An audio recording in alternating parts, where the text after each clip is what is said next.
Hey guys, SerpentX SF here. Wanted to bring you the Surface Pro 4. It hasn't come out too long ago. Unfortunately, the package does not come with the stylus as some of the others did kind of include. Comes with the obviously the Surface Pro 4 and a type cover. This nice little box, not much to it. Here's some of the specs. Of course, 802.1 AB, G, and AC wireless, Bluetooth 4.1, and yeah, just the basics. Core i5 processor, 128 gigabyte. I believe that's an SSD or some type of solid state drive. 4 gigabytes of memory, and Windows 10, of course, probably needs to be updated because it's probably been sitting on the shelf for a while. So I will get this unit together and see how it turns out. Let's see here if I can open this box one-handed.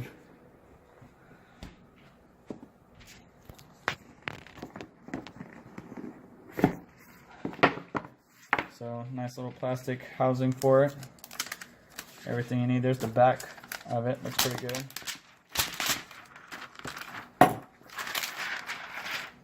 Kickstand.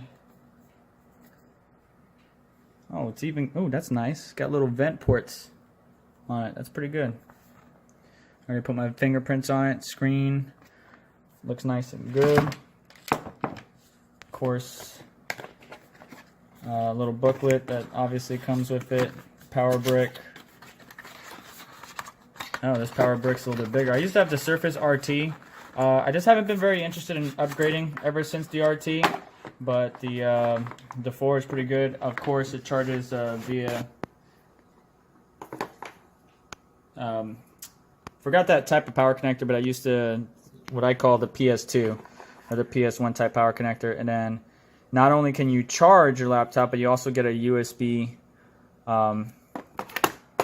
port on the end of it. There, I'm pretty sure there's nothing in the bottom of this box. Yeah, I'm pretty daggone sure there's nothing in the bottom of this box, but I'm still gonna check anyways. Nope. Cardboard. That's it. Just some more cardboard. Anyways,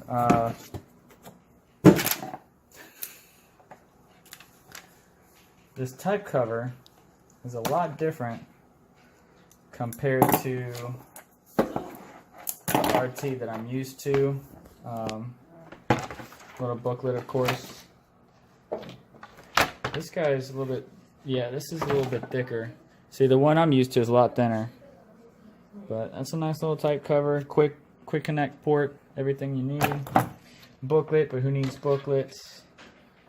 Tells you how to install it if you don't know how to install it already. But I'm pretty sure you should know how to install it. If you ever dealt with the Surface, just put that there. And this is magnetic. So it just sucks into it. That's it. There's it closed. And that's it. Nice little protector.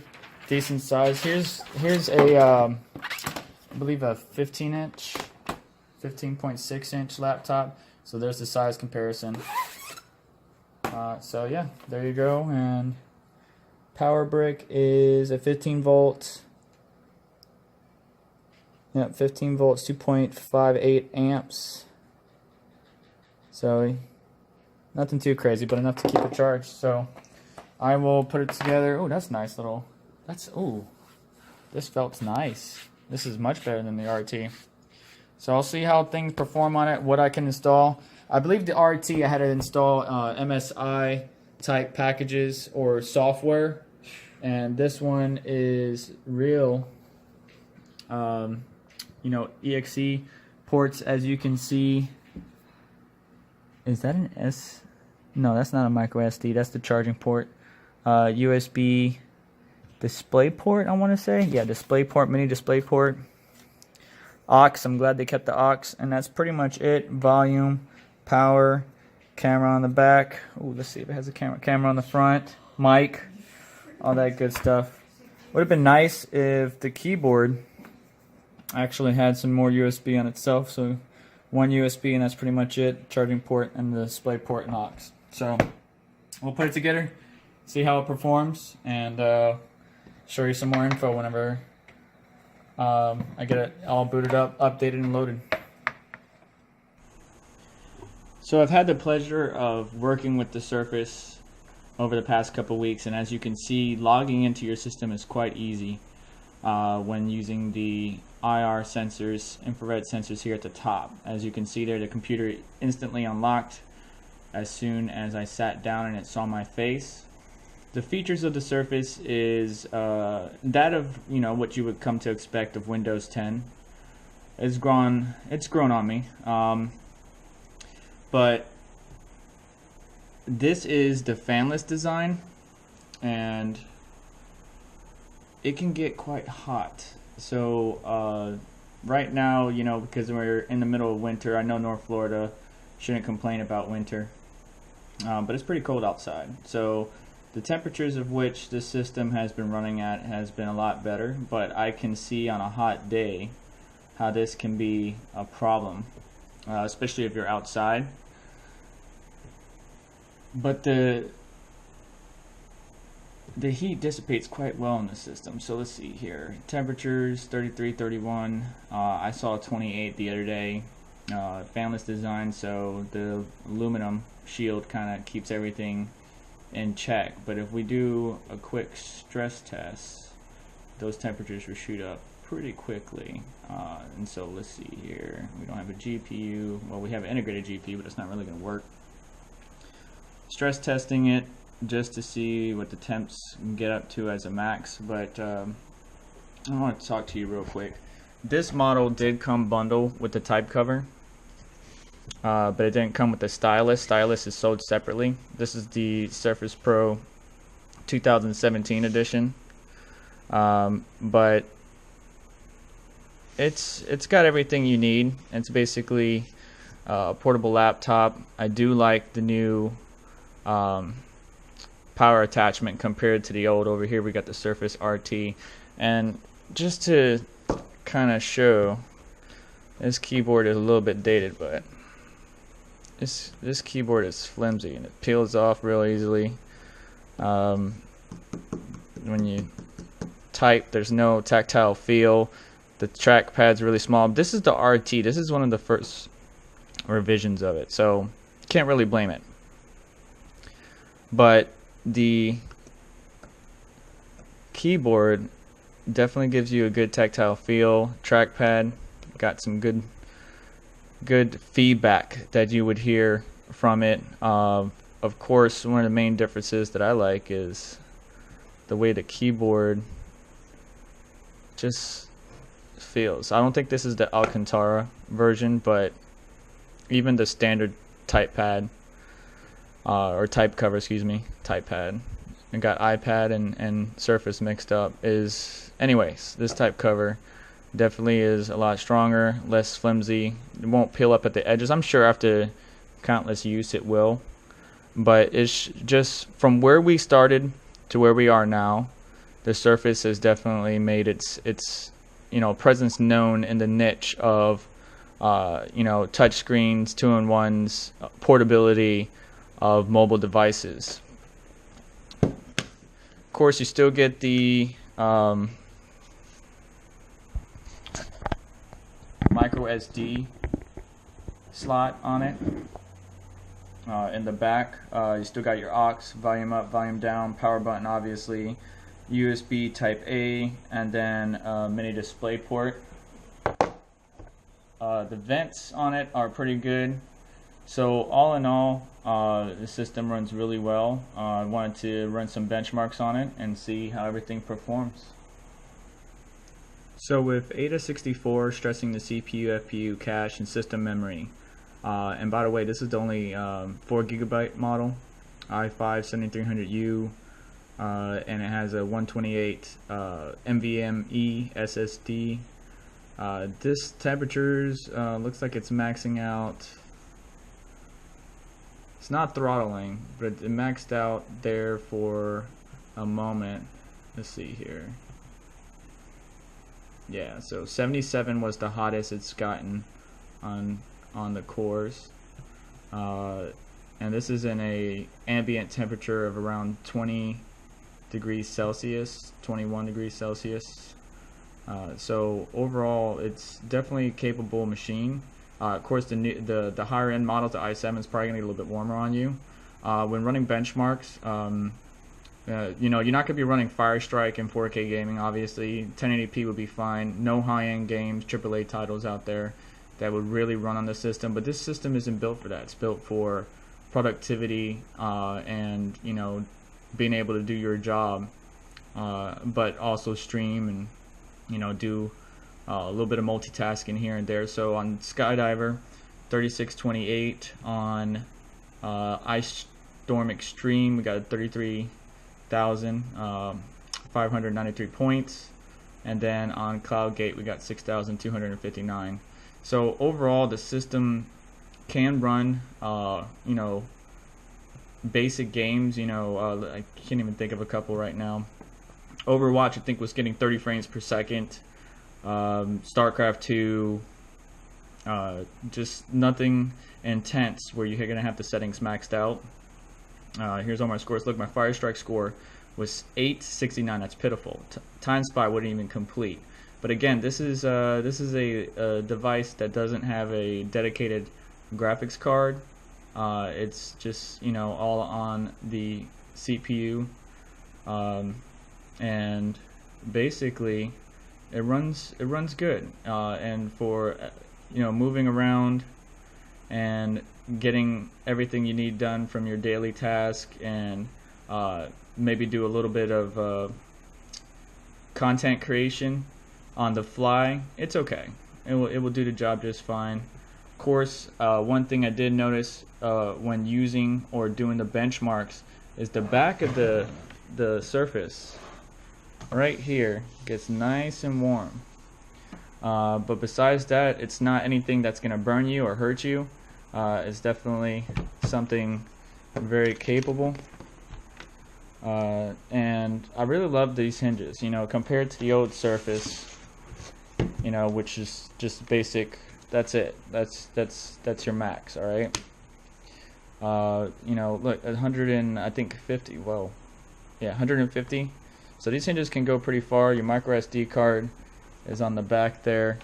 Currently got a 32 gigabyte one. And then compared to the charging mechanism on this guy, the magnet's actually pretty strong.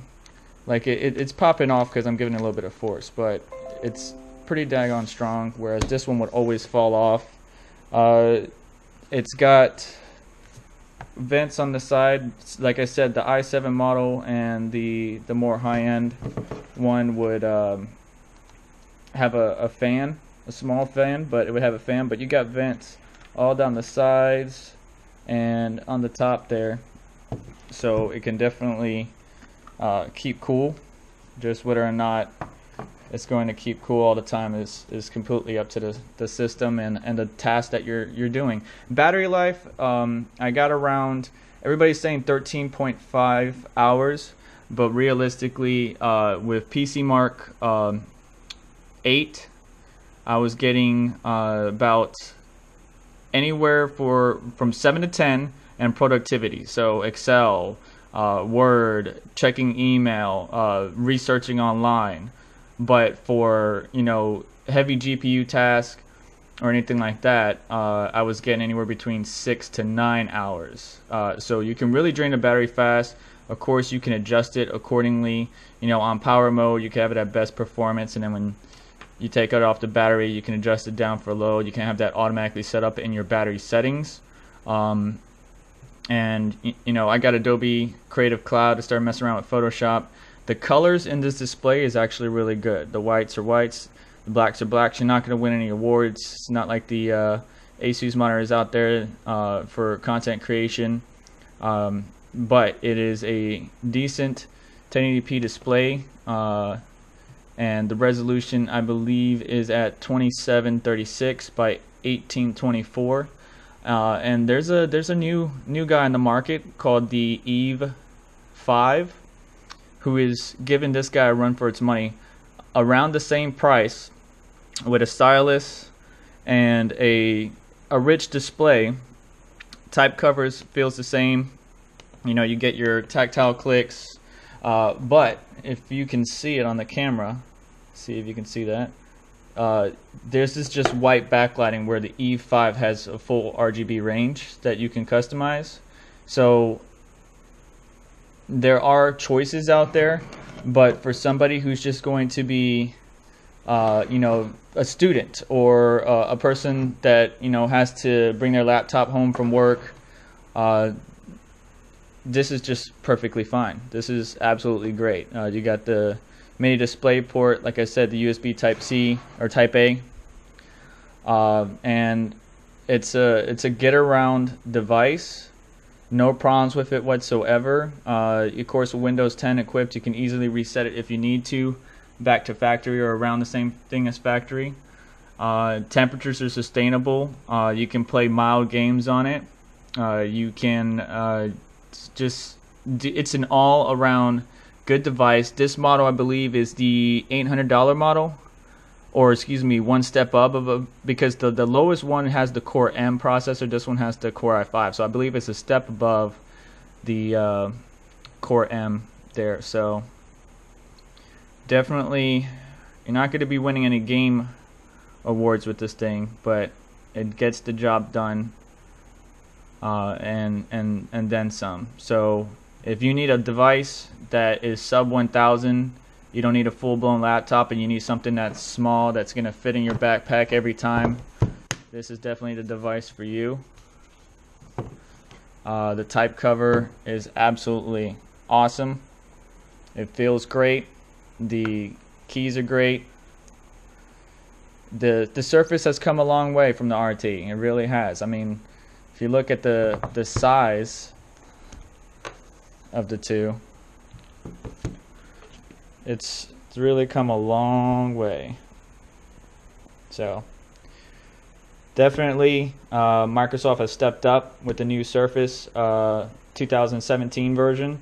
Definitely, if you have a Surface Pro 4, you may not want to consider upgrading, but Surface Pro 3 or older, including the RT, you definitely may want to look into it. The price goes up if you need the type cover, because I believe the $799 version only comes with just the tablet or the main component, no type cover. So adding a type cover would run you about $130, and then adding a stylus, which, by the way, if you do have a stylus, the magnets on the side of these things are pretty strong. So if you get a stylus that has that is actually metal, you can take any stylus. You won't have the precision of the pinpoint pen that you get from Microsoft, but you can magnetically connect a stylus to the sides of your Surface. It's just not going to be as great if you're an artist, a drawer, or a content creator. But to see where we've been and where we have come, Microsoft is definitely heading in the right track. I wish prices were a little bit lower. I wish the stylus and the type cover was included in the price. And the memory at the minimum needs to be at least 8 gigabytes. 4 gigabytes nowadays is just not good enough for it whatsoever. So hopefully we see some changes in the future, maybe the 2018 model. But there goes your Microsoft Surface Pro. As always, thanks for watching, and I'll catch you in the next one.